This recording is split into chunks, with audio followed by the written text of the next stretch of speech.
भारत की पहली और इकलौती महिला प्रधानमंत्री इंदिरा गांधी के वो 15 साल, एक ऐसा सफर जिसने वाकई पूरे देश की दिशा ही बदल कर रख दी। इस पूरे सघन इतिहास को आसानी से समझने के लिए हम इसे उनके नाटकीय राजनीतिक सफर के 5 हिस्सों में बांट कर देखेंगे। पहला, सत्ता में उनका उदय। दूसरा, युद्ध और विदेश नीति। तीसरा, आपातकाल का दौर। चौथा, आर्थिक और घरेलू बदलाव। और अंत में पांचवा, उनकी सत्ता में वापसी और दुखद हत्या। तो चलिए सबसे पहले हिस्से से शुरू करते हैं, सत्ता में उनका उदय। बचपन के अकेलेपन से लेकर राजनीति के एकदम शिखर तक पहुंचने की कहानी।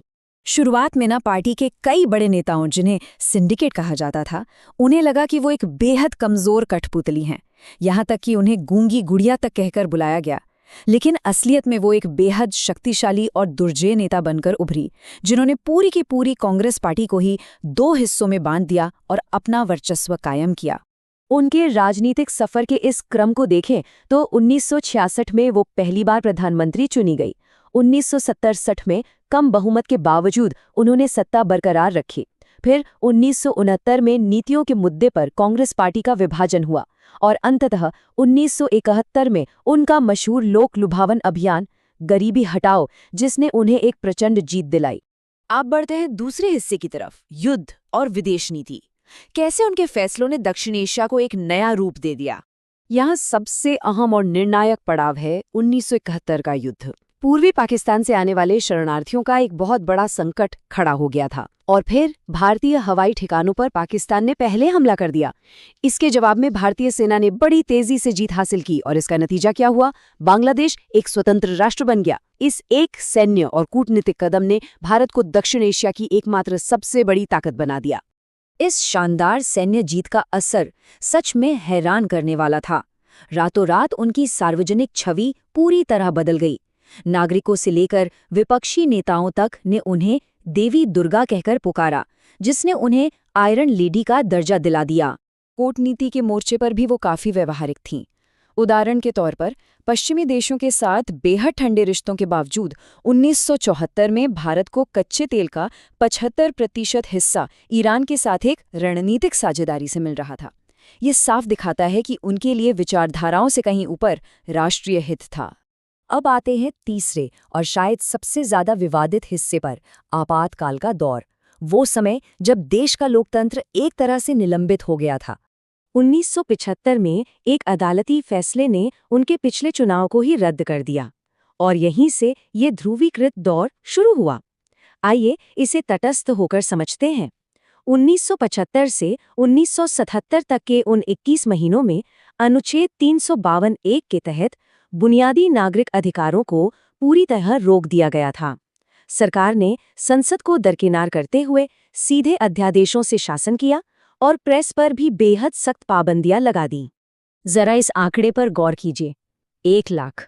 जी हां, उस दौर में देश भर में 1 लाख से ज्यादा राजनीतिक विरोधियों, पत्रकारों और सरकार से असहमति जताने वालों को जेल में डाल दिया गया था। ये लोकतांत्रिक इतिहास का एक बहुत ही कठोर मोड़ था। इसी दौरान एक और चीज देखने को मिली, प्रशासन पर उनके बेटों का प्रभाव बहुत बढ़ गया था। संजय गांधी, जिनके पास कोई आधिकारिक सरकारी पद नहीं था, उन्होंने आपातकाल के दौरान इतनी अपार शक्ति का इस्तेमाल किया कि आलोचकों ने इसे सीधा एक पुलिस राज्य तक कह डाला। खैर, अब बात करते हैं चौथे हिस्से की, आर्थिक और घरेलू बदलाव। समाजवाद की कड़ाई से लेकर व्यावहारिकता तक का सफर। आपातकाल के दौरान अर्थव्यवस्था में एक बहुत ही अविश्वसनीय बदलाव आया। उनकी सख्त और अध्यादेश से चलने वाली नीतियों के कारण महंगाई दर, जो 1974 में 25% से भी ज्यादा थी, वो 1975-76 में 0 से भी नीचे यानी नकारात्मक हो गई। ये आर्थिक नियंत्रण का एक एकदम चरम उदाहरण था। अगर हम पंचवर्षीय योजनाओं को देखें तो उनकी आर्थिक सोच में आया बदलाव साफ नजर आता है। 60 के दशक की चौथी योजना में सख्त राज्य समाजवाद था, जहां विकास दर लक्ष्य से काफी पीछे रह गई थी। लेकिन 80 के दशक की छठी योजना तक आते आते ऑपरेशन फॉरवर्ड और कई कड़े नियमों में ढील देने के कारण विकास दर ने लक्ष्य को भी पार कर लिया। आर्थिक योजनाओं के अलावा कई बहुत बड़े संरचनात्मक कदम भी उठाए गए। 1969 में 14 प्रमुख बैंकों का राष्ट्रीयकरण किया गया। 1971 में रियासतों के पूर्व शासकों के प्रिवी पर्स को खत्म कर दिया गया। और सबसे बड़ी बात, 1974 में स्माइलिंग बुद्धा परमाणु परीक्षण को मंजूरी देकर उन्होंने भारत को दुनिया के परमाणु क्लब में मजबूती से खड़ा कर दिया।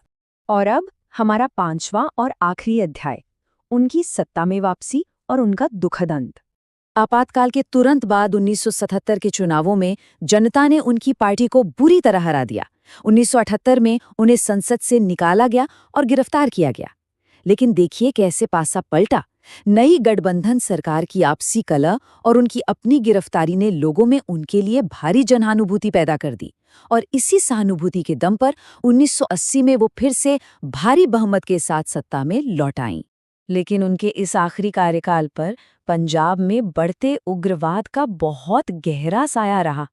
हालात इतने तनावपूर्ण हो गए कि 1984 में ऑपरेशन ब्लू स्टार को मंजूरी देनी पड़ी। ये सिख धर्म के सबसे पवित्र स्थल स्वर्ण मंदिर से सशस्त्र उग्रवादियों को हटाने के लिए एक सैन्य अभियान था, जिसमें भारी हताहत हुए और ये अत्यंत विवादित भी रहा। मेरे खून की हर बूंद देश के विकास में योगदान देगी और इसे मजबूत और गतिशील बनाएगी।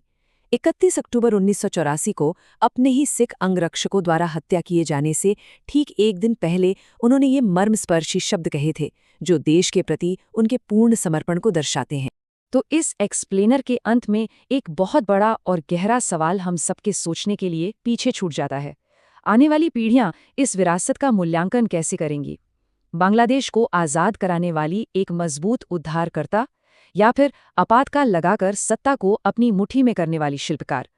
संकट में एक निर्णायक नेतृत्व और सत्ता के अधिनायकवादी एकीकरण के बीच इतिहास आखिर ये संतुलन कैसे बैठाएगा? सच में इस जटिल विरासत को समझना ही असली चुनौती है।